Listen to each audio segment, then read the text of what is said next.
Hey guys, and welcome to Red Devils United. Thank you for joining me. I'm John, and today we have the FA Cup, and we have Liverpool versus United, round 2. And I'm delighted today to have a couple of guests on. I'm using the new software here, the StreamYard software, to bring guests in because last week we did an episode. My friend Niall was on, a Liverpool fan, and I just thought it was very choppy, and the lip sync and sound wasn't what I wanted. So I'm using this for the first time, so bear with me. But we have a few guests today. We have Deco, otherwise on YouTube known as Obi-Wan, will be joining us. And we have my big brother, Paddy, a massive die-hard Liverpool fan, which will make things very, very interesting. We also have another Liverpool fan, Stephen Norman, possibly joining us at some stage. And we have special guest, Yorkie. And the real Yorkie this time, joining us hopefully very shortly. We all know Yorkie and technology doesn't really work, so we'll see if he can join us over the next few minutes. But what I'll do is I'm going to bring in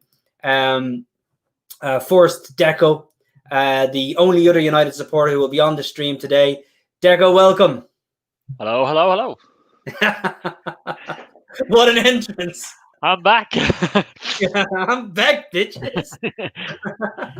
And we're going to bring in Paddy, the diehard Liverpool fan who's going to defend the honour of Liverpool fans around the world. Paddy, welcome. There he is. He doesn't even say hi. Hey, Paddy, welcome to the show. Say hello. Hang on, it's on mute, sorry. Okay, welcome. That's a great start by Paddy. Not nearly as bad as Yorkie, mind you, but Paddy is with us. Paddy, for the Liverpool fans out there, I want you to show the Liverpool tattoos just so we can see how authentic a Liverpool fan you are yourself. What's that? Bring it to the phone. Oh, never walk alone. Never walk alone. Excellent, excellent. And I know there's another one. That's the wrong arm, Paddy. There. Oh, the crest. The crest. So there's Paddy joining us. And we also have, I'm delighted to say, Stephen Norman, who is joining us as well. I'm going to welcome in Steo. Thanks for joining. Can you hear and see us?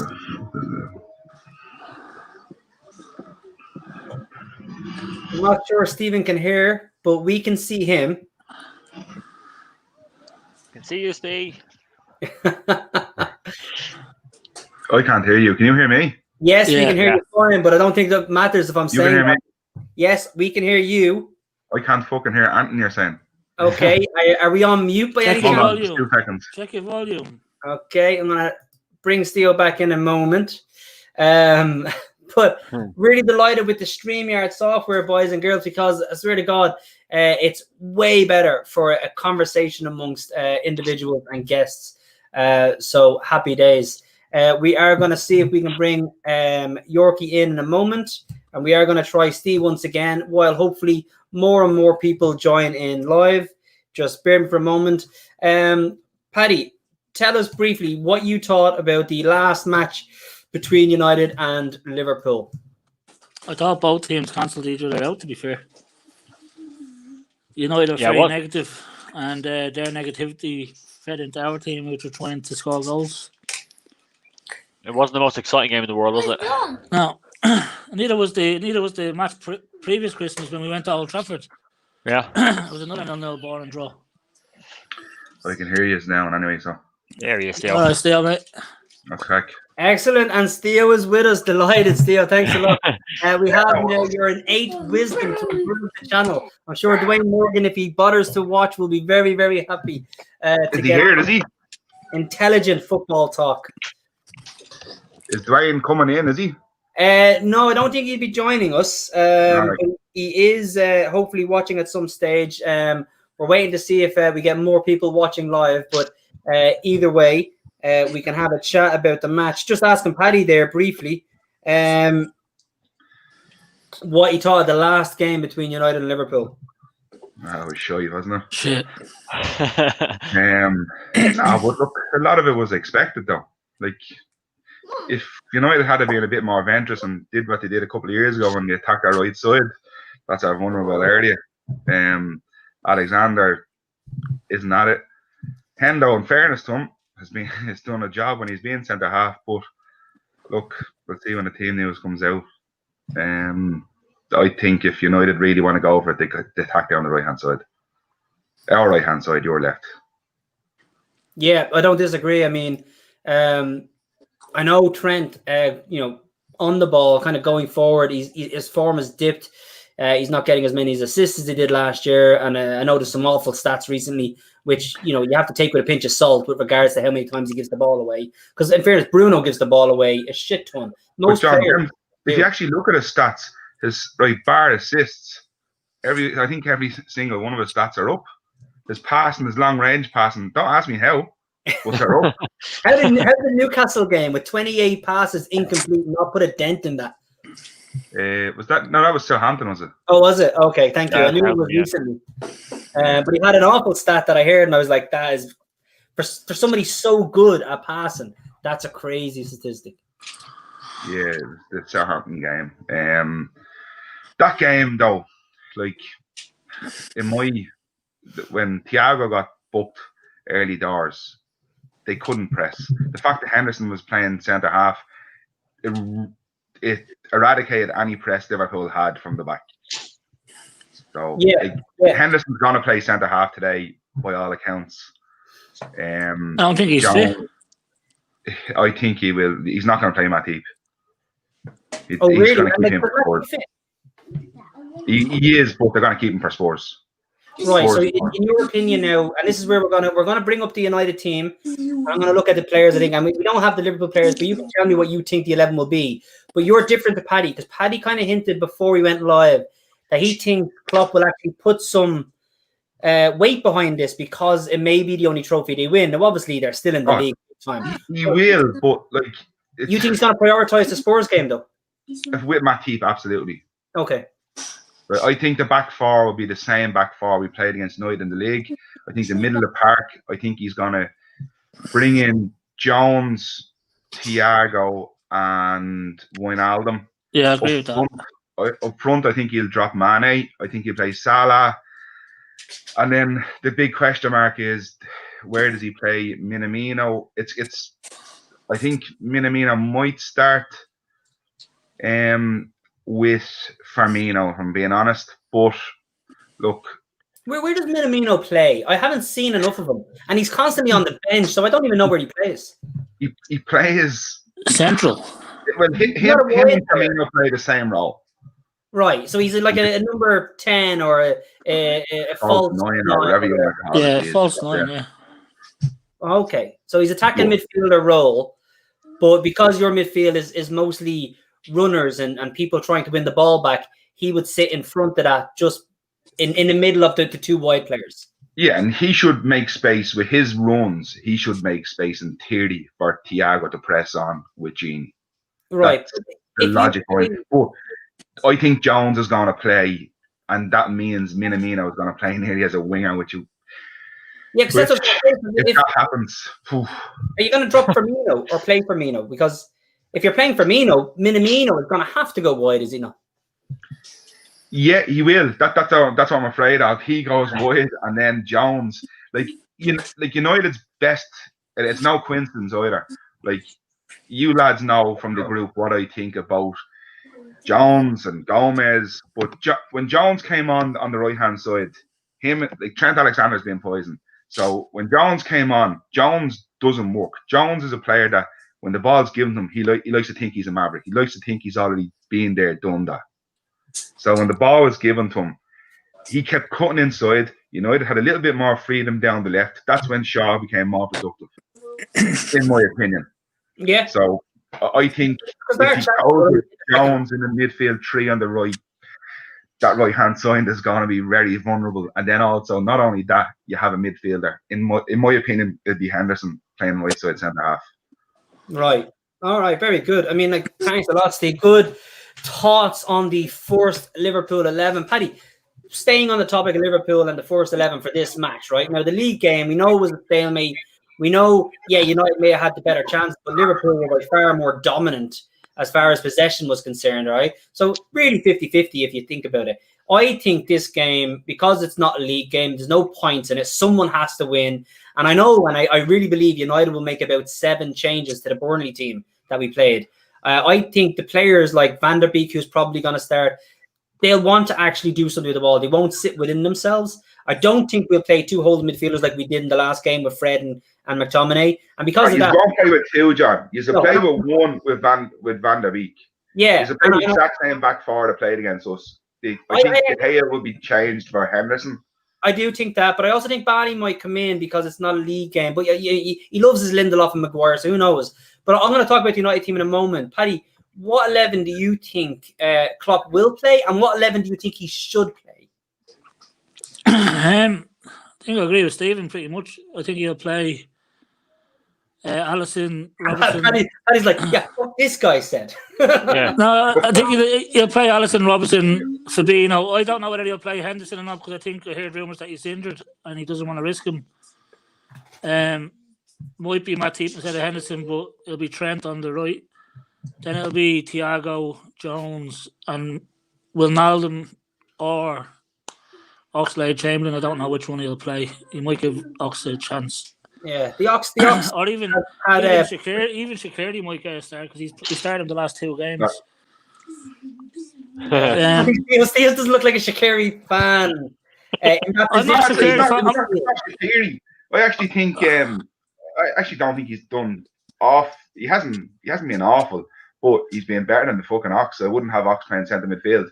Yeah, what's going on with Oxford, Pat? Because I want you to finish talking about your team, but you think he might put Ox in. What's happened to his form? He doesn't look like he's really on it at the moment. Paddy. Just lost his confidence completely, hasn't he? Since his injuries. Yeah. He's a player with no confidence. Yeah, and it's probably a rough game to maybe put him in to try and earn it back. He doesn't even look half the player he used to be fair. But I think I agree with Stephen. If he could play Shaqiri ahead of Ox, but up front, I think he'll give the three main strikers a run out. Yeah, you think Mane, Firmino, and Salah? Yeah. He rested him. He rested him against Burnley, and look what happened. They shot him in the foot. Yeah, and he had to bring them on. Still, one thing I want to bring up, you were talking about Ox there, right? And Paddy mentioned that you might play him, but his confidence is shot, his form is shot. Me and you had a little chat on WhatsApp today, and we were talking about the season 3 years ago when he was finished fourth. And one of the comments you made was that Ox was actually on fire that year. Right, brilliant. Well, what's happened to him? Because he after his injury, and he kind of came back, and it looked like a new signing. Like he was a really good player, like hitting his potential, and now he seems to have dropped off. But okay, first off is where do you play him? Hold on, give us. Oh yeah, sorry, no, your screen paused. Sorry, go ahead. You're back on. Yeah. So the first thing is where do you play him? I don't think he gets near the midfield three at the moment. Look, Liverpool's results have dropped off. Can they afford to bring him in and get him to drive? I just don't think I don't think him and Thiago will mix together. I just don't see how. If Klopp's gonna play Thiago, he's brought him in. He's a big game player. Blah blah blah. I just don't think Ox complements Thiago's play at the minute. Okay, yeah, he's a runner. He presses. He runs. He probably is the one midfielder who you'd actually think, oh, there's goals from midfield. But I just look, form's dropped off for the whole team. Yeah, it'd be a big gamble to bring him in. Right. Yeah. Deco. I think anytime he's played, I think his touch is being awful. I think his runs are being awful. I think everything's being awful. Like I wouldn't have him. What did you make of his decision then to rest Firmino, Mane, and play Chamberlain and whatnot against Burnley, Steve?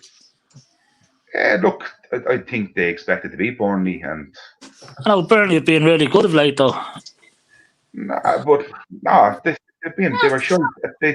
They were short. They don't think they'd scored as.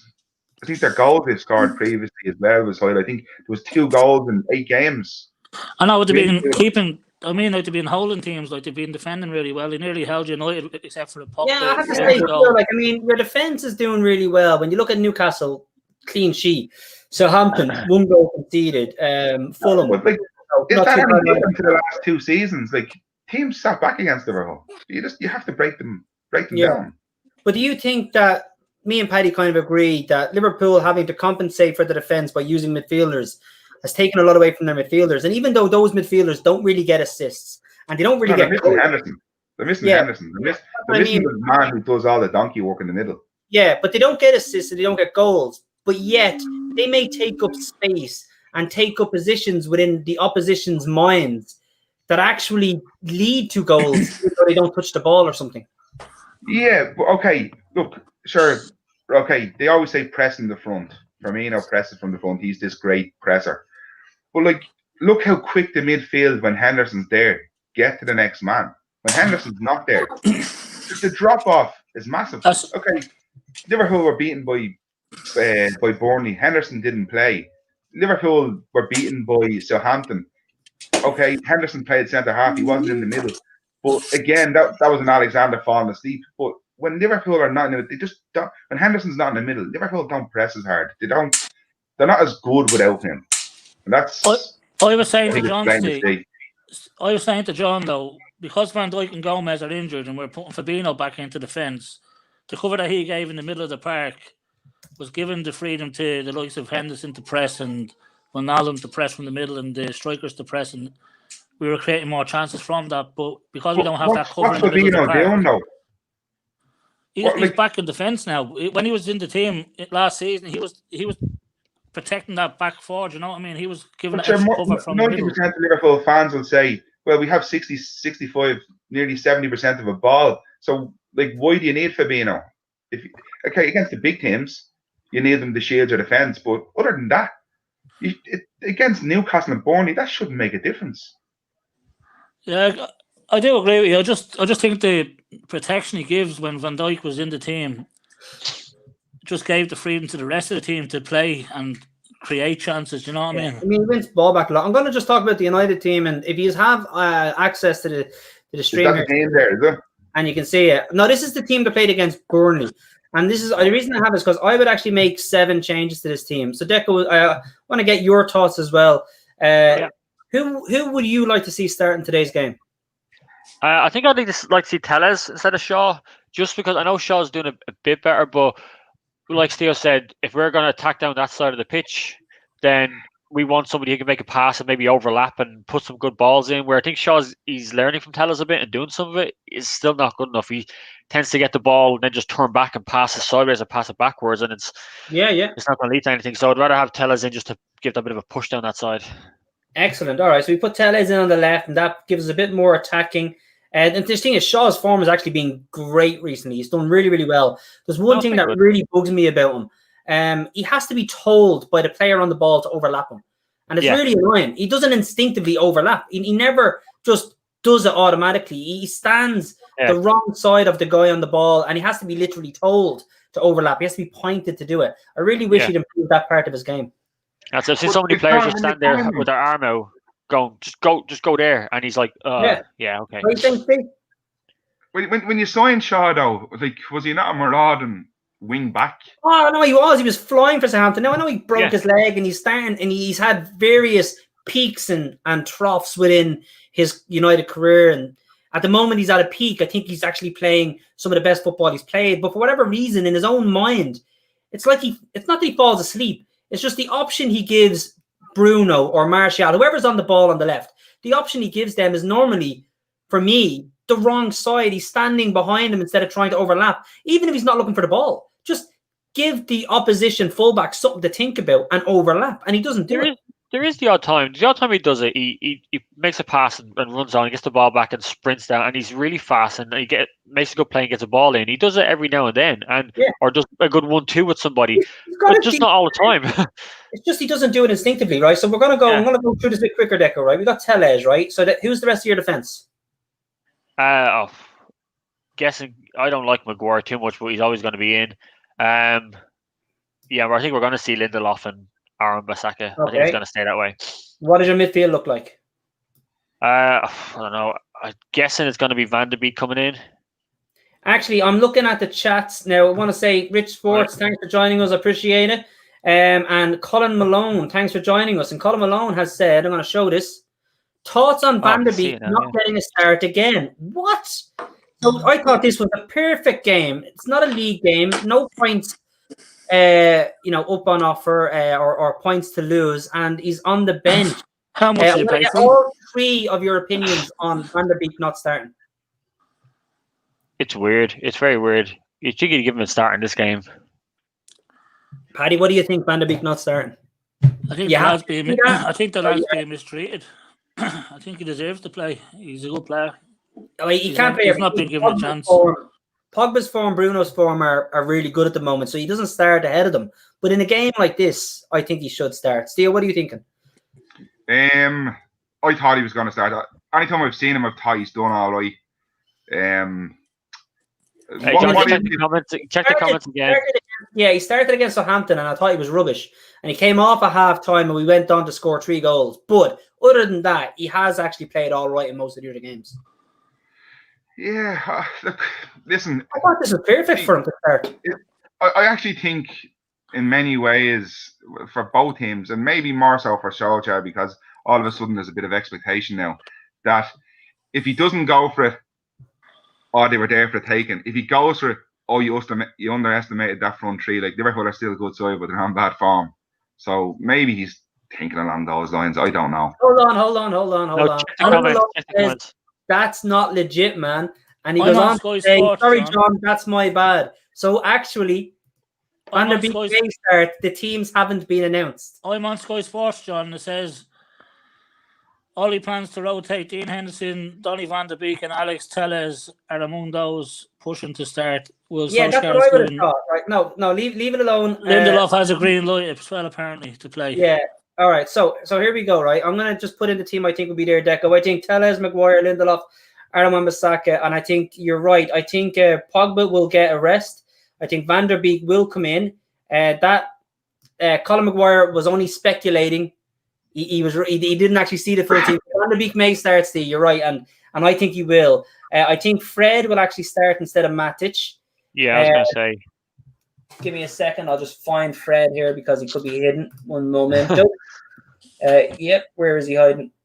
Oh, there he is. He's miles over here. Bring him in. And I think he'll start as our holding midfielder with Bruno. But I also think we'll play a 2-man striker. In Cavani will be starting with Rashford. Martial benched. Do you not think Greenwood would start now? He started the last game and he got taken off. He I don't know. He didn't have a great game. But then again, none of the front three really played too well. Now you have to move on to the Fulham game and look at that as well. Now, I thought Cavani was superb against Fulham. But again, Rashford was benched against Fulham. I think he'll definitely bring Rashford in because Rashford had a rest. So I think if Rashford is playing, then he will play with either Cavani or Greenwood. I don't think it'll be a front three. I think it'll go with a 2 and a 4-man midfield. Probably Matic sitting with Fred on the left, Van der Beek on the right, Bruno in the middle of the diamond. And if you can see the screen, I'm thinking something like that. Which, to your point, it does mean you need to pull your screen up a bit, John. What? You need to pull it up a bit. It's only half a screen. Yeah, there you go. Yeah. It's got the players all over the place here. But there we go. So I think it does lack a bit of width, like Steve was saying. Play? Sorry? You think Mata will play? That should be Matic. Thank you, Deco. Thank you, Steve. And if you won't play, Steve, it definitely wasn't a holding midfield role. No, so I think this could be the team. But don't get me wrong, because I think Steve's right. We do need to take advantage of maybe Trent's going forward, maybe his bad form. And this does give you a lack of width, but that gives room for Telles to run. Now, I think if he does change it, what you could see is maybe Fred coming out for Greenwood, and then I think Matic for Greenwood. Matic, okay. So we think maybe something like a top 3 with Bruno and Van der Beek, like so. No, I think you'll have Fred, Van der Beek, and Bruno in the middle. I think because Liverpool will do running. I don't think Matic will offer an awful lot in this game. Okay, he might be good in the box because we've no height, but that's about it. The reason I wanted to play 4 men in midfield was because of how Thiago controlled the game in the last match. Now I know chances are, well, I think he got on the ball a lot, and I think he released it a lot without being tackled. 20 minutes. He had a good 20 minutes. But that's the thing, like, a player like Scholes, like, they don't dribble past players. They take 1 or 2 touch and then it's gone again. And that's what other opposition players. Scholes was so good because you could never tackle him. He didn't have the ball by the time you got there. And I think Thiago got the ball and released it very quickly and nobody could get near him. I think that this whole Thiago Scholes thing, I think that a lot of the stuff behind it is they were like what Paddy and yourself said earlier on about teams sitting back when they come to Old Trafford. So for half a season, Scholes and Thiago in games will have a lot of the ball because everybody's sitting back against you. Yeah, well, yeah, absolutely. They don't come out and play against you. So away from home, I don't know what. Like I'd love to see his stats away from home. Just how many games he bossed away from home, Scholes, and how you'd evaluate it. Because at home, you should be bossing most games. Because like if Burnley are playing at Anfield and wherever else, okay, yeah, they beat us, but Thiago should have a lot of that ball. He should be dictating an awful lot. It's the runners then that should be making space and movement and wherever else. Yeah, no, absolutely. I'm going to bring the team back in when we actually get a bit of confirmation on what the 2 first 11s are. Interesting to see. Steve, obviously the last game was a stalemate, and then since then, United managed to come back from 1-0 down, as they've done often away from home, and they won with a great strike. Liverpool unfortunately fell, unfortunately for them, happy for us, but they fell to a 1-0 defeat to Burnley. People are acting like Liverpool are currently Arsenal in 11th. They're only 6 points off top. Now, obviously, if they lose or draw again, they'll fall further and further away. That's why he'll prioritise Spurs. Yeah, because there's only 6 points in it. There's like literally 2 matches could have United down to 7th, and it could have the team in 7th near top, depending on how they go. I mean, there's literally nothing in it between at least the front 6. I was going to say, I don't think you go 7 teams down, 5 or 6 maybe, but it's crazy how the league where there's any 5 or 6 teams over the next couple of games could go up or down a few places. Listen, Vardy's out injured. If he's missing for the next 4 weeks, Leicester could be out of this already.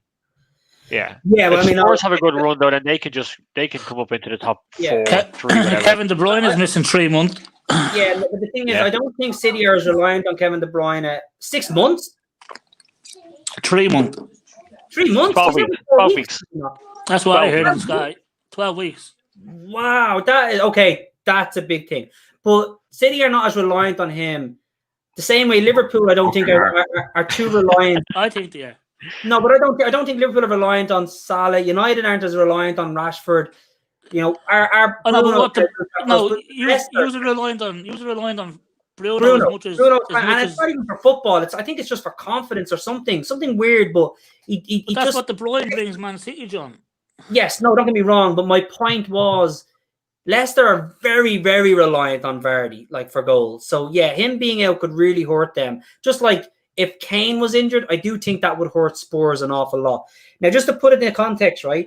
Tottenham have a game in hand on Liverpool. If they win it, Liverpool will be in 5th. Everton have 2 games in hand. If they win even one of them, Liverpool will be in 6th. I think one of the games against Villa, so one of them will cancel each other out. Yeah, that'll be Villa though. But Everton, 2 games in hand. They're only 2 points behind you, and they've 2 games in hand. That's. Don't mind that. Don't mind that. I'm just saying the difference between 6th and 4th is it's basically if teams win their games in hand, the difference is only 5 points. It's not even 2 matches. I think Stage right. You can count Everton out. You can count Leicester out because of Vardy's injury. Typical Liverpool bad. Everton. No, you can count. Do you think Vardy's that? I think with no Vardy, that's it for Leicester. Like, because they have a few players scoring for them. Do you think that's it done? Like, oh no, like Madison. You're taking a lot of goals out of the team. That's. He scores a huge amount of their goals, man. What's that? Like Leicester mightn't be out of it, but you're losing a lot of goals. Yeah, I mean they have Madison, they have indeed, they've got good players, but the threat like that Vardy provides, players have to mark him, he takes up space, and that gives players like Madison. Yeah. What's that, Paddy? Be back in a second. All right, I'll just throw Paddy away. Lads, I'm going to run and get myself a quick drink, right? So I'm going to jump out. You two boys are still on. So what I want you to do is tell me, who do you think will finish in the league? And we're gonna get to the FA Cup in a moment. There's still an hour before kickoff. And I want to watch some of the build-up at 4:30, 4:45. The FA Cup, 2 matches are over. The FA Cup? Leicester 3-1 up and Burnley are 2-0 up now. So them matches are over. That's fine. That tells you who's going to be in the next rounds. I think the winner of our game plays West Ham, who are no pushover. That's right at home, yeah. So that's a tough game for either team if they do get through to the next round. Sorry, I keep moving around. My arm's getting dead here. This is the boy. I'm looking in at the boys here. Yeah, no worries. That's fine. I'm going to be 2 seconds, boys. But tell me, who do you think will finish top 4? Be very interested to know. I've already done my top 4 prediction. I'm going to stick by it, even though form's against us. I have. I went with Liverpool, followed by City, followed by United, followed by Spurs. That's what I said at the start of the season. I'll still stick by it. You're going to stick with it even after current form? Last 5 games you've had, yeah? Yeah. Listen, I sure, after 2 games I was saying Spurs won't make it, but I still think, look, that's what I chose at the start. I'll stick by it. I think you've got that is probably top 4. I don't know the order. I don't know if I can call it, but it'll be like Liverpool, City, United, Spurs, and top 4. But just, I don't know. I'm hoping United win it. You don't think Leicester aren't going to make a sword, Jim? No, I think, like you say, I think they're doing good and they have got some scores. But if you're that confident that Vardy is a chunk of their goals, and if he's out and it's going to impact him, then I don't think so. I think Spurs will do a good run. Like, because they've got what their next game, if they win it, they're ahead of Leicester or ahead of you guys even. Sorry. So yeah, who are they playing next? We play Spurs next. How are you feeling for that game? Yeah. I think Liverpool can win any game. So yeah, form goes out the window in big games as well. It's a weird one, isn't it? Because Liverpool have struggled against all these teams, the Burnleys, the West Broms, the Newcastles.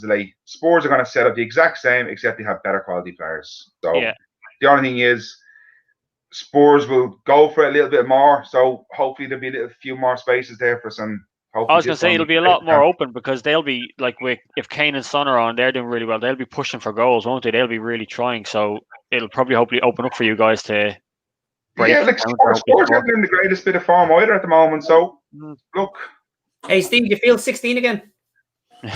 Yeah, I know. So seriously though, the thing that I still have Liverpool at the front of my mind with regards to the league is because you drew 0-0 with Newcastle, but that game on another day could have easily ended 4-0 Liverpool. There was a lot.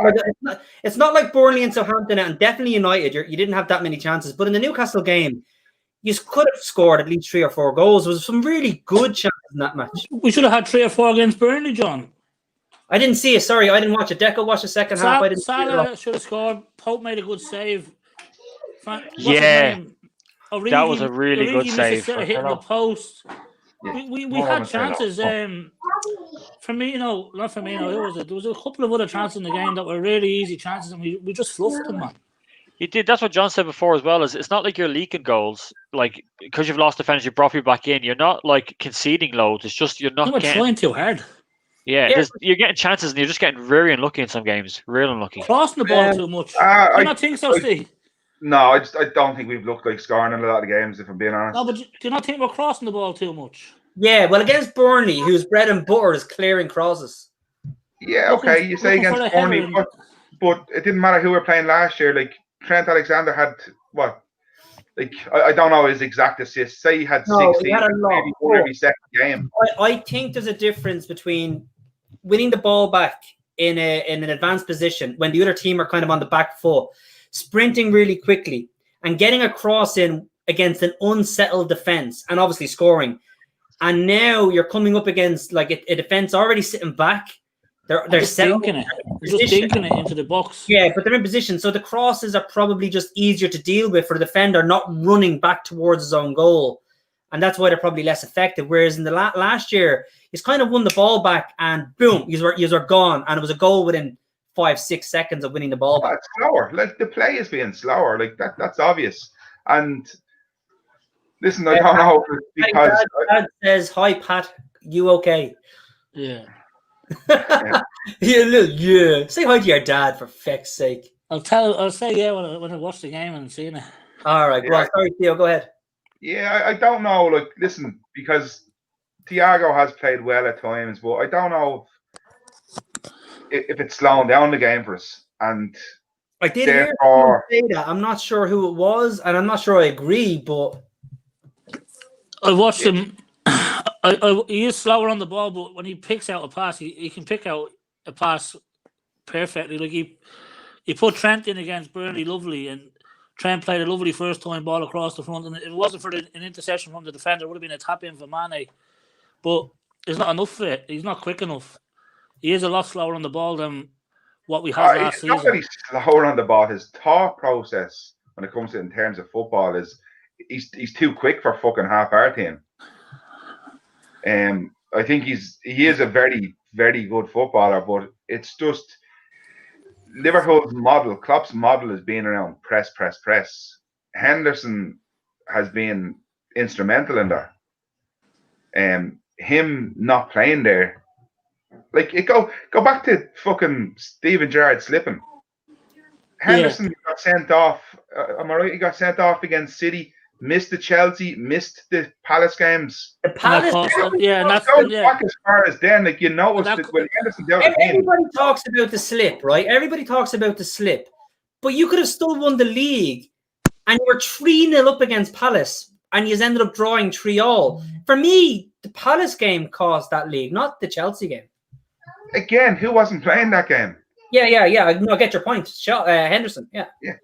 Like I just like Liverpool fans love him. I know a lot of other club fans don't like Henderson, but well, I can't speak for every Liverpool fan, but to me, he's the engine in that midfield. He's the one that gets things going. For him running, breaking things down, he's the one that sets the tone from the start. See, the thing is, do you know what I like him to stay? And you may or may not agree with this, right? But your own fans love him. Other teams' fans underrate him, right? Because in fairness, he's not as good at long-range balls as Scholes. He's not as great controlling the ball as Zidane. He's not as good with ticky-tacky football as Iniesta, right? I would liken him to kind of Darren Fletcher, a player who won the Champions League with us, who was instrumental in winning the Champions League because he worked his ass off in midfield, chasing the ball down, winning it back, and then giving it to other players. And that you may think that's not a good enough player to liking him to, but I would. That's who I get. Listen, I get what you're saying. I do get what you're saying. Like, listen, I don't care who you compare them to be honest. No, like it doesn't matter. I know. Well, I believe in his worth in Liverpool's current team.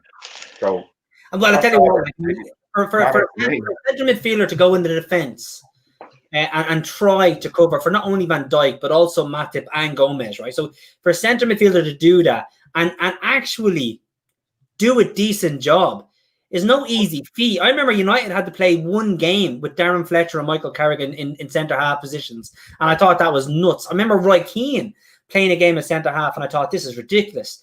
So for them to do that, game very well. Henderson actually reads the game very well. I mean. And for them to do it so well is actually really, really good. But to that point, he's completely now missing from midfield.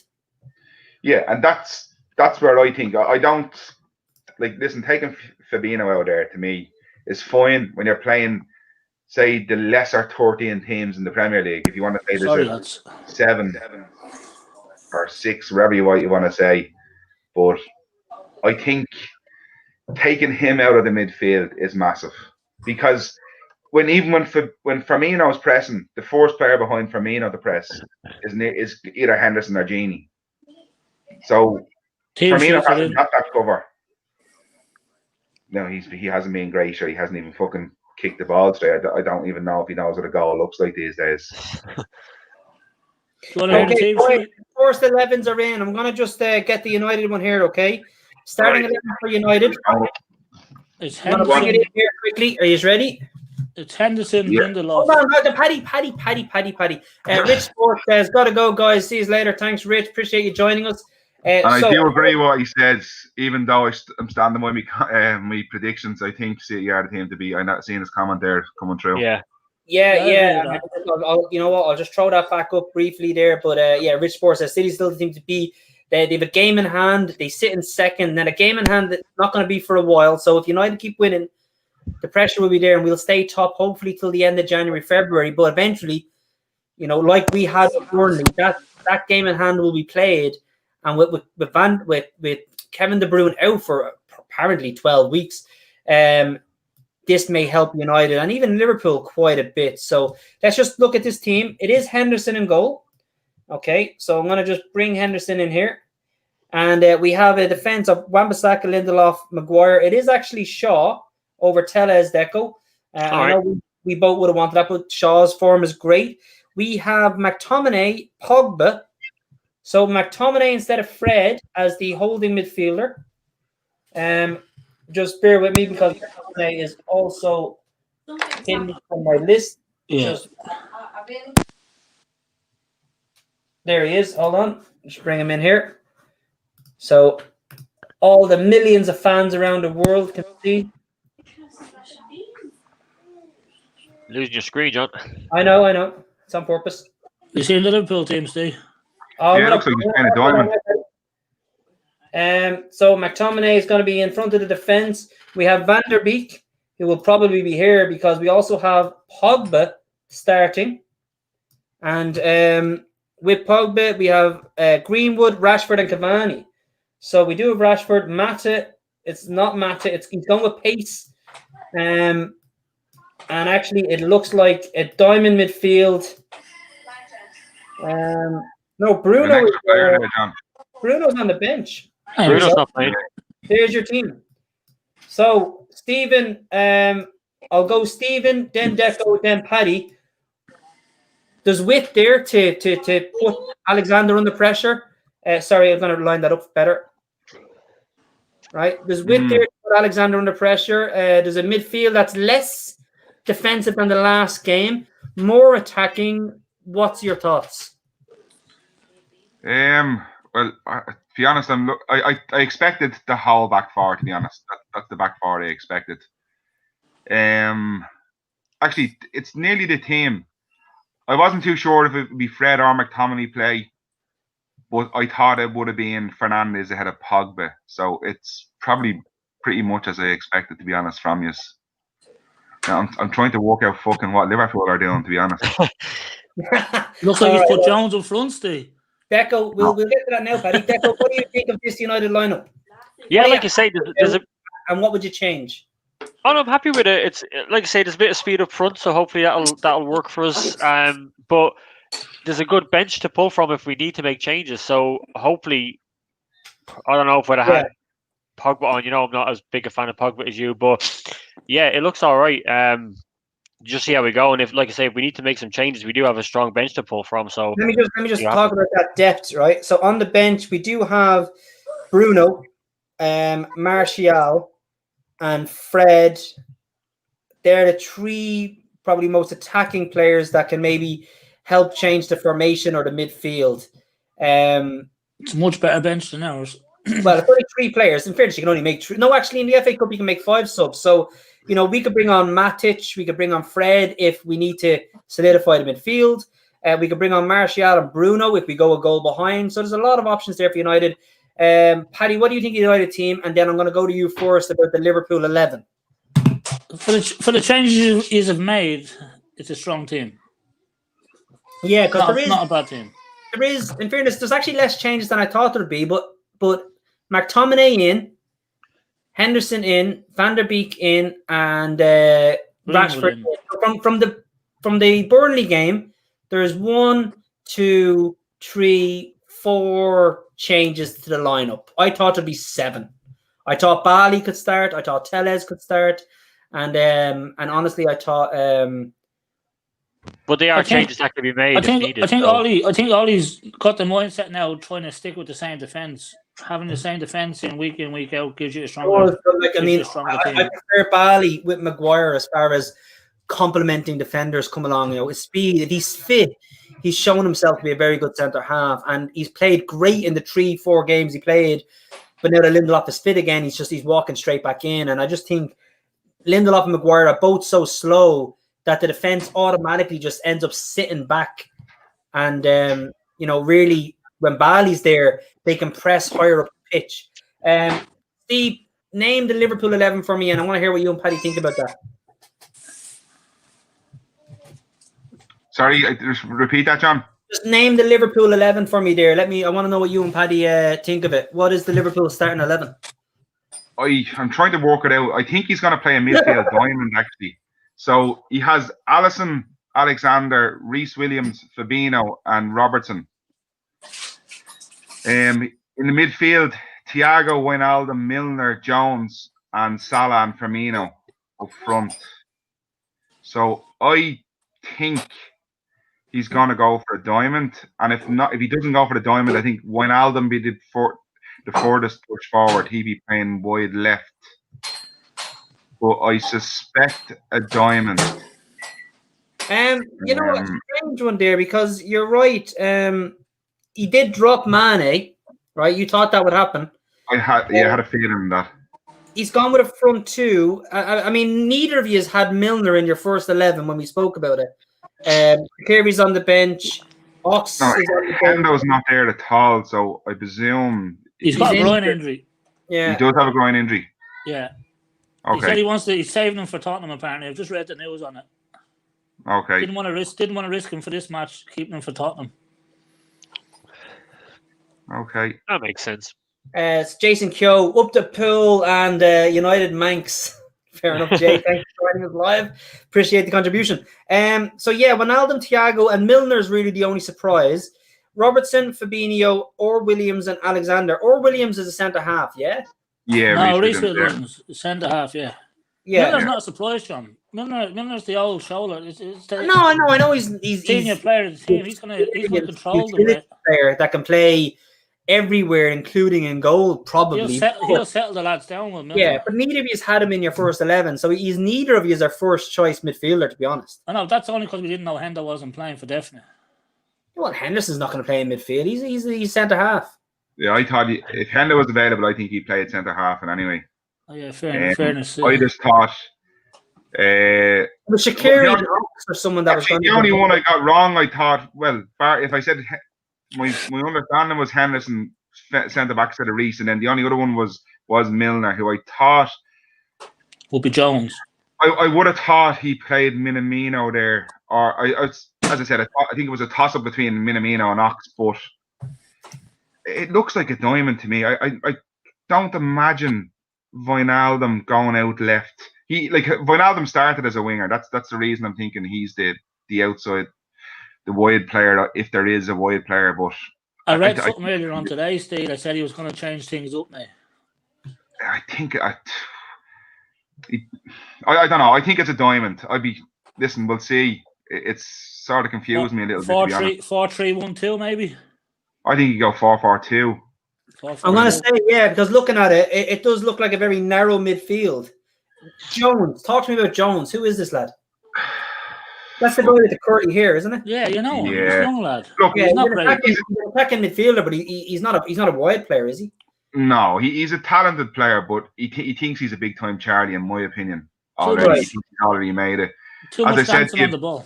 I don't know if this was live at the time. I thought when he came on sort of on the right against United that time, and I thought we were. I thought a lot of the attacks came on Liverpool's right side between him and Alexander getting exposed. So that's maybe Milner sort of sticks out that side on the right to cover Alexander, and Wijnaldum will play as part of a front three. But look, and I'm probably if you look at it that way, right? Milner protects Arnold a little bit. Maybe if Wijnaldum is on the left side of a front three, he drops a bit and helps Robertson. No, I think Milner would be the holding midfielder.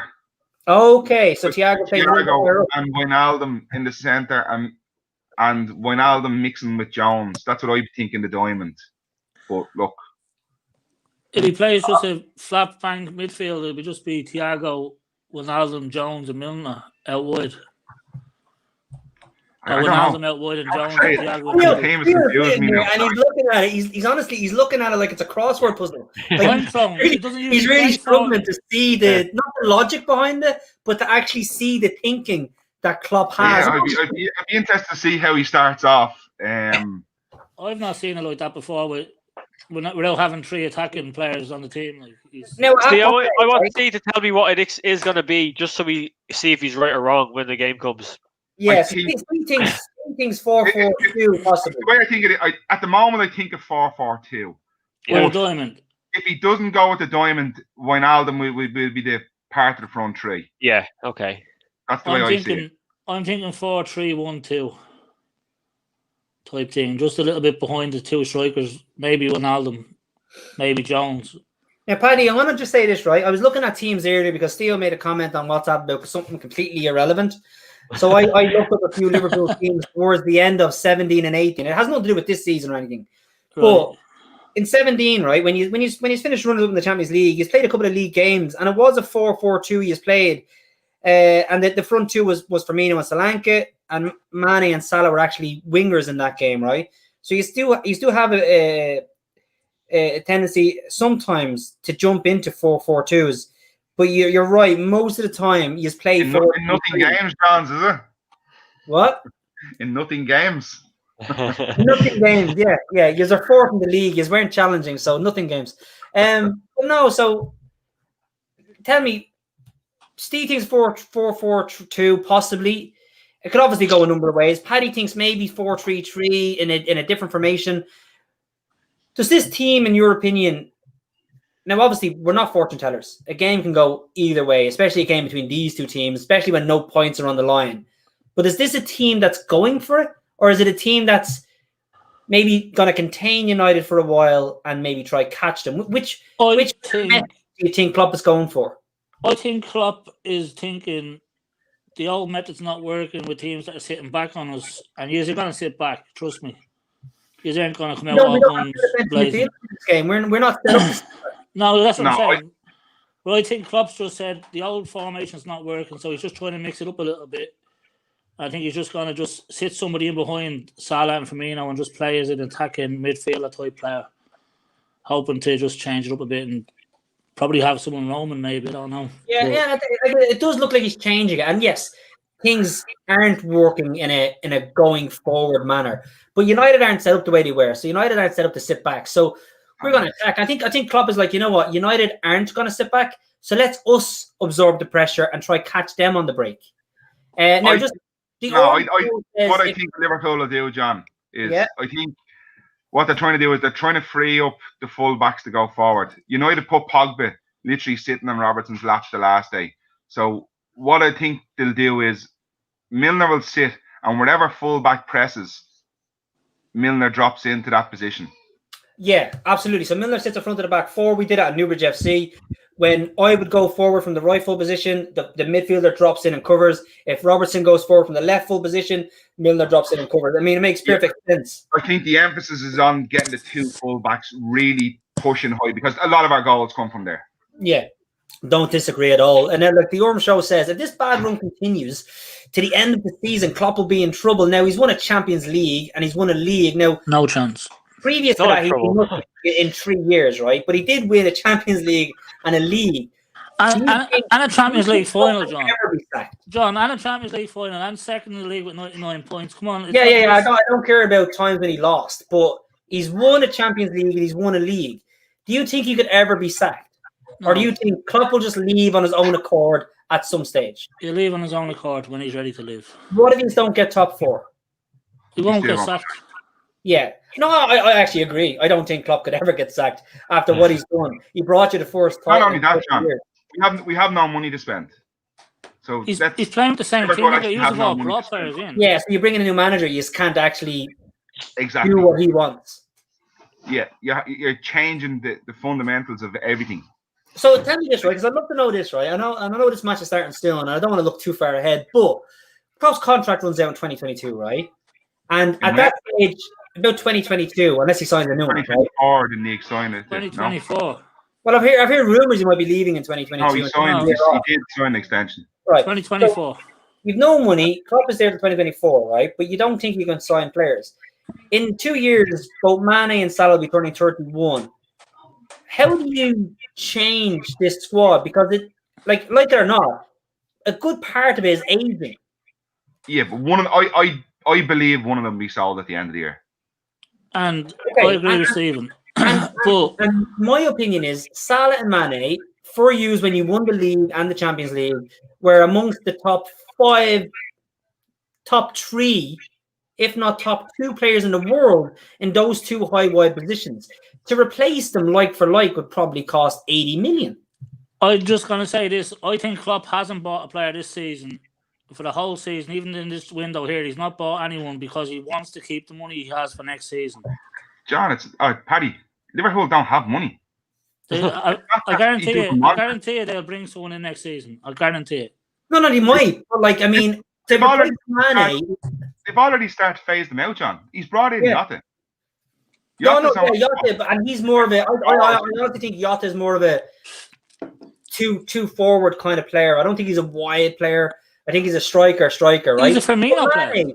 Mane, exactly. But Mane and Salah, I think he's more of a Kane kind of player. But Mane and Salah, it would take nearly 70, 60, 70, maybe even 80 million to buy someone even, not even as better than them, but just as good as those two. You sell Salah in the summer, you're going to get 60, 70 million for him, John. No, but look, listen, go back to the whole... a 30-year-old. He's not going to be 30, 29. He wasn't replaceable. We saw Coutinho, he wasn't replaceable. So, look, I wouldn't be worrying too much about what players are available, what prices they're available for. Steve, what price would we get for Salah as a 29-year-old? I don't know, Paddy. 60 million. It's fucking... I don't have a clue. No, first of all, nobody has... I don't like speculating money because I don't have a clue. Yeah, he has 3 years on his contract, though, John. You have to sell him. Nobody has the money they did have, right? Like, even Man United can't just go out and spend 90 million without thinking about it, and they're one of the richest. Real Madrid Liverpool structured a new deal, right?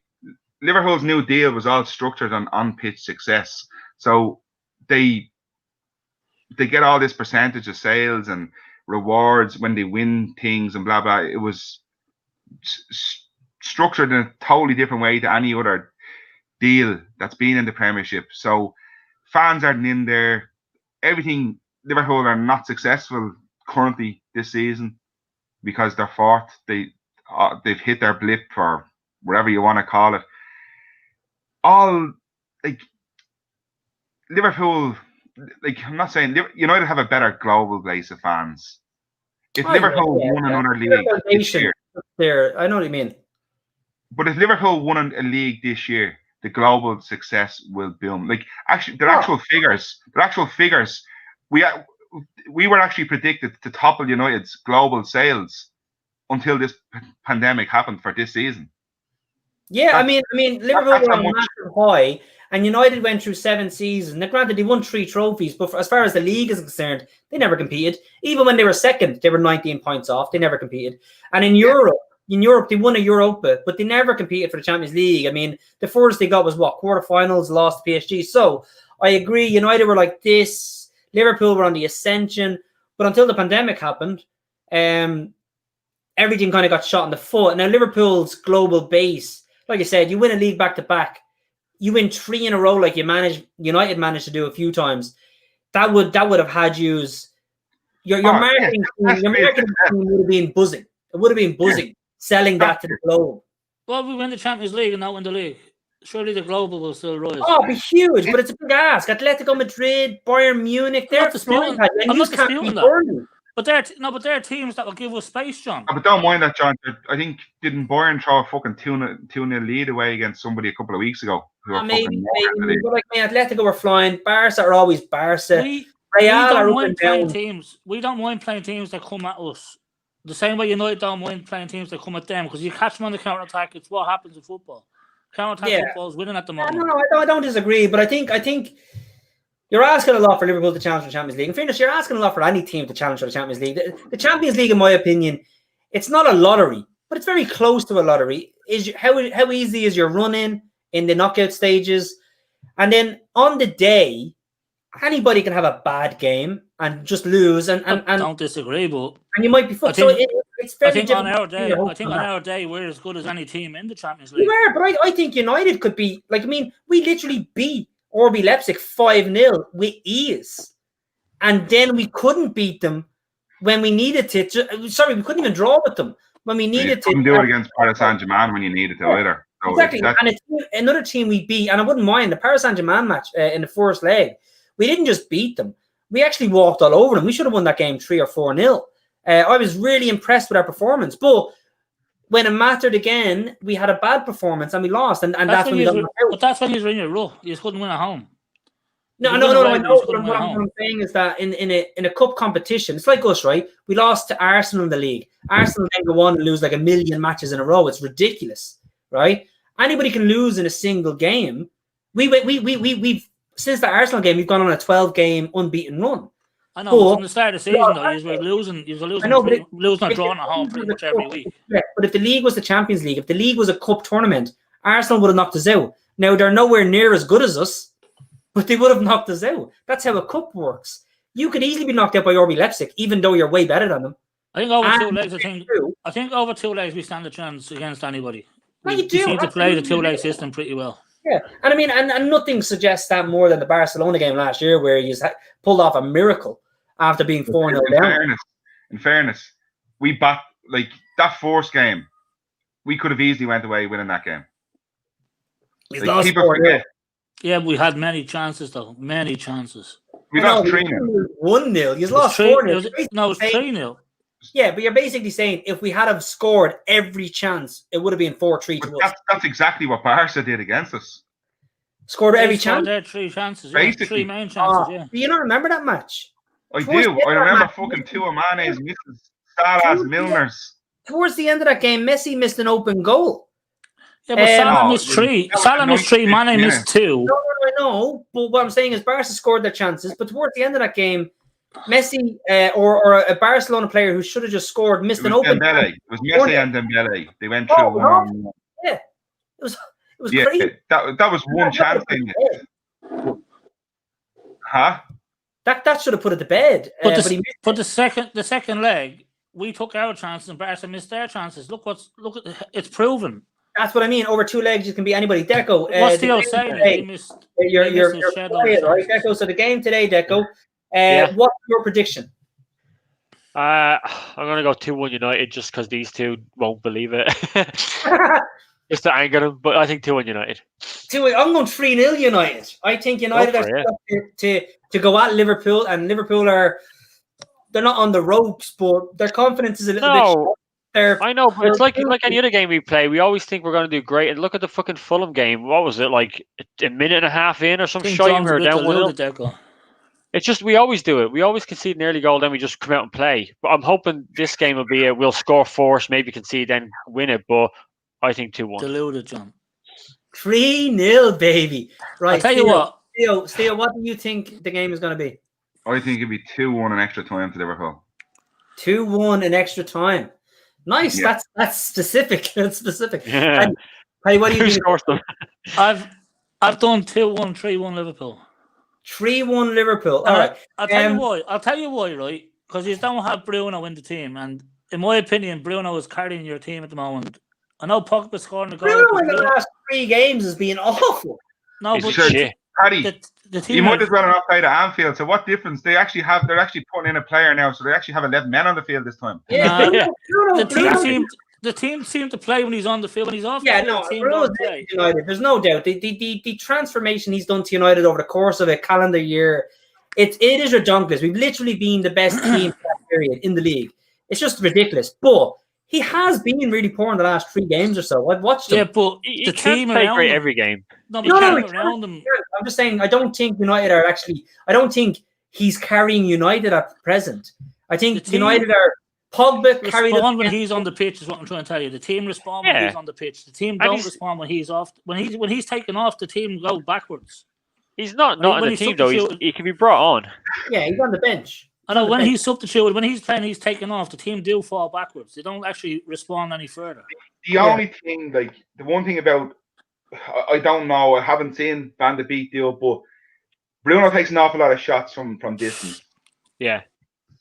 I only see and so Cavani. That's where Cavani would be sharp. That's where he'd be sharper than picking up the Fabinho loose and ball, like. Williams. That he'd be waiting on the shoulder, waiting for the shot to go in and react. Yeah. The only other player I see shooting from distance at the moment today for United is Rashford. Pogba. Pogba. He has the most goals for United for outside the box. Barnes shot against Alisson in the second half. He was quiet against us last week. Well, everybody was quiet. That's the thing. Like in Fulham, Pogba scored from outside the box. Scored from outside the box. Yeah, but how many times are you going to rely on a wonder goal? Like against Burnley, he scored a deflected goal, which was pure luck. Well, it was still a nice strike. Sure, the goal against Fulham, the lad they got off Torino, they used to be with Chelsea, he ducked. For Pogba's shot, the black full back comes in, he ducks. Yeah, because Pogba hits it so hard, he was terrified. You got to take it on the chin. And he even goes the wrong way. He even goes the wrong way. He's looking at it and he goes the wrong way. That's because Pogba gave him the eyes. In all fairness, John, I know United are on. He's on for. He's a winning games, but he's ain't going to see our performances have actually been great. Our results. That's what I'm saying. If you let me finish, I was just going to say, you can't keep relying on that wonder goal. You can't keep relying on that wonder goal to win your games because it's not going to happen. No, but it doesn't happen that often.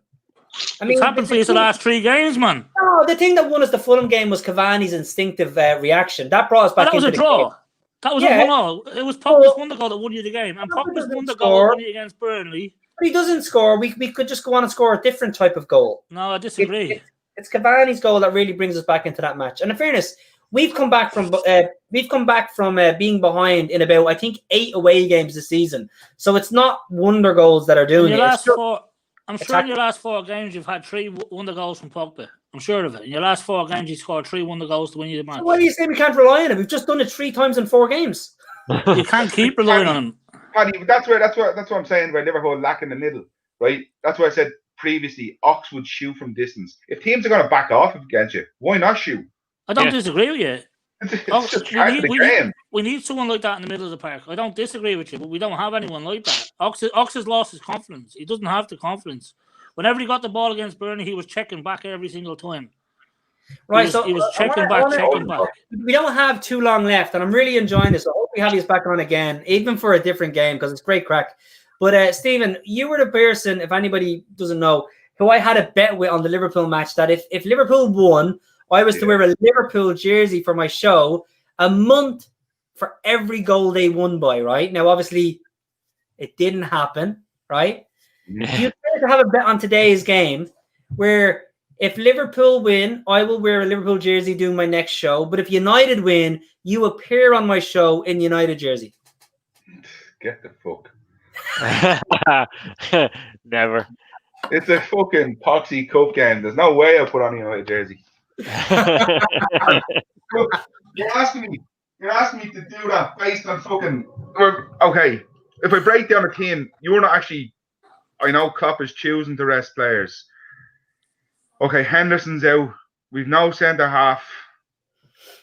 Reece Williams is slow. He's dropping Mane. Our priority at the moment. If it was a league game, I'd take the bet. They're prioritising Spurs. At this game today, you know what I think of this bloody FA Cup. I think it's fucking useless. Excuse my language. You can beep it out. FA Cup and League Cup. Listen, they mean nothing to me. I couldn't care what round we go out with the bar when we play United. I do not want to go out and get them rounds. Okay, look, I'm happy with that because it means this game does mean something to you. So I'm happy with that. I know the FA Cup doesn't mean a whole lot. Yeah, but I don't want to lose to United. Yeah, exactly. But my opinion of FA Cup is, look, people think the FA Cup has gone down in terms of its validity and that's fair enough, right? But other than the Champions League and the league, let's be honest, only roughly 3 teams are competing for, right? In the league, United, City, Liverpool at the moment, right? And then, yes, there's other teams there, but so far those. And in the Champions League, maybe City and Liverpool, right? Every other team in the league only has 2 cups, League Cup and the FA Cup. So they're still important competitions. And if you don't win the league and the Champions League. Literally, the FA Cup is the only other thing you can win that provides you with some sort of success. Because in fairness, top 4 for a team of your stature right now should be guaranteed. It is silverware, but it's not good money, is what Stephen's getting. No, I know it's not more good money for winning the other little trophies. No, I that know, come along I don't disagree, but for fans, nobody cares that you finished third, so you get Champions League football, and that's good for money. They say, like, what did you win in 2020? Well, we didn't win anything. And if United fan can say, well, we won the FA Cup, and both teams get Champions League football, Liverpool finished second, United finished third, let's just say, for argument's sake, but we won an FA Cup, and you didn't, I reckon that would be a better season for us. Yeah, but it's not about winning trophies. It's about, it probably would be this year, anyway. Hold on. I'm just going to say... It's about money. It's about money at the end of the day. It's about revenue. Football is about one thing and one thing only, winning trophies and nothing else. The money side of it is only there to win trophies. The end goal is always trophies. When we won the World Cup, what did you say? I said that tournament is not a good tournament. It's one, actually... You still won a trophy. Super Cup, yeah, but the Super Cup is one match. It's not a legitimate trophy. It's like the Charity Shield. Super Cup is one game of football. One match. We still won a trophy. It's not a... We won the Charity Shield. It's not a proper... No point arguing over silly stuff like that. Look, I was going to say, you're having opposite arguments now. My opinion on the FA Cup is just breed the young fellas in. Let them experience the big stage. Yes. Whatever you want to call it. That's all I cared about. Most teams over the years, unless you play a big side, have fielded weak inside. Now, we can throw Liverpool against Everton. We throw our kids against them. Everton aren't in the big side. Yeah. Well, I think that's why City win it 4 years in a row, because City legitimately play nearly a full team in every FA Cup or League like Cup. John, their squad, and even United squad, to in a sense, like you probably have 20 internationals out of 24 players in that squad. No, yeah, our squad is huge. We could make 7. Actually, we did. We played a league match, and then for Everton in the FA Cup, we made 7 changes, and it honestly didn't look like we'd made a change. And because it's an international-based squad. Yeah, these are full of them, so that's fine. But to me, I'd rather just give a kid a breakthrough. Let's see how they do. Right? Oh, you should. I should. To see, the thing that depresses me is that United last year, they played the youngest team in the league, and they had more academy players playing league minutes than anyone else in the whole league, which I don't really understand, because when you have teams in the bottom half, your Aston Villas who are struggling for relegation, your West Hams, your West Broms, your Fulham, whoever it was, how you don't have academy players? Because they're trying to buy instant success, John. They want to stay in the Premiership. United have Rashford, Greenwood, McTominay, all playing academy minutes. Lingard, Pereira, even though they're kind of gone now. All playing academy minutes, if you want to call them that. Liverpool have Trent is an academy player, and they're starting to bring through a couple now. But I agree with Steve 100%. The FA Cup is prime for Everton or Newcastle. Newcastle, who are absolute dirt, should be bringing through academy players because they can't afford to buy anyone. Yeah, why are you the only team able to give academy minutes to like 5 or 6 players? Yeah, I think to the likes of, and that's no disrespect to Newcastle, even Spurs, Leicester, the Villas, they should be throwing out full teams. They should try breed success into a group of players, and then have 1 or 2 academy players playing. Like the likes of Liverpool, United, and City, and all. Okay, I know you have a squad of 24 players. City have a squad of 24 players. Even us now, I don't know how many internationals we have in the squad of 24, but you could nearly field a weekend team with 7 international players. Oh yeah, and like a lot of, even if we field a weekend team, a lot of them are academy players anyway. You know, like what I'm saying is bigger squads. The City over the years and why they're so consistent in these domestic cups is because they're not really weekend squad players happy. Yeah. Liverpool didn't have that squad. So to me, I always just wanted to see, and I still do, I just want to see the kids come in, give them a chance. Let's see how good they are. Like young Harvey Elliott's out in Blackburn there, he's fucking ripping up the championship. Fair play to him. He's 16, get him back, happy days. No, I don't agree. I'd rather see the kids. United have sent out academy players on loan to loads of teams to try to get them first team minutes. I think at the moment, Palestri, who we bought, the Uruguayan, we currently want him to go on loan in La Liga just to get him first team minutes. Like in the cups, you should be playing academy players, and but like a lot of our academy players are our first team players. So there is that. What I would say though is I would use the League Cup for that. I think the FA Cup is a little bit more stature than the League Cup. But why? Because there's Mickey Mouse clubs. An older historic trophy. The League Cup is just. No, but that's fine. But you have Mickey Mouse teams who realistically might make the third round. So what I'm saying is the non-league football teams. They're all the only difference in the League Cup and the FA Cup is the non-league teams are in the FA Cup. Well, no. The League Cup is only the Premiership, is it not? I mean, no. League Cup is Premiership, Championship, First, League One, League Two. All right. You don't have any conference or these amateur clubs in. So, like. But I don't know. Look at Cheltenham. Look at Cheltenham yesterday. Just create a cup for the Premier League, Steve. Is that what you're saying? No. To be honest, I'd get rid of one of them. I'd get rid of one. I think that would. Yeah, get rid of one and just create one cup for the Premier League. No, look at Cheltenham yesterday. I know City won 3-1, but that game could have easily been 1-0 to Cheltenham. There was only 9. The minnow clubs can have the Carabao Cup. No, but they have a cup for themselves. No, you don't understand it, right? A minnow club beating a City or a United and going to the next round is millions to them, and it will keep them in survival. Yeah, not at the moment. I'm saying they have the Carabao for that. They can do that in the Carabao Cup. Why not have a cup just for the Premier League? Well, they could. The Carabao Cup being league football and the FA Cup or something just being for the Premiership. But I don't mind. What I'm saying is that, again, you can't get rid of a cup, right? Because other than, like, take Liverpool and United out of the equation, right? Who are playing for European Cups. Every other team don't have the Champions League or even the league, for argument's sake. There's 4 teams that could win the league this season. It's a weird year. But last year it was only Liverpool and City. And most of the years, only Liverpool and City. Yeah, and most other years it was only United and Chelsea, or United and Arsenal, or City and Chelsea. Hasn't been United for 7 years, John. Come on. We were second in 3 years ago, right? So still hasn't been United for 7 years. I know, but what I'm saying is it's only been 2 teams. So that means there's 18 teams really not playing for the league or the Champions League. So they've only got 2 cups to fight for. You can't take one of them away.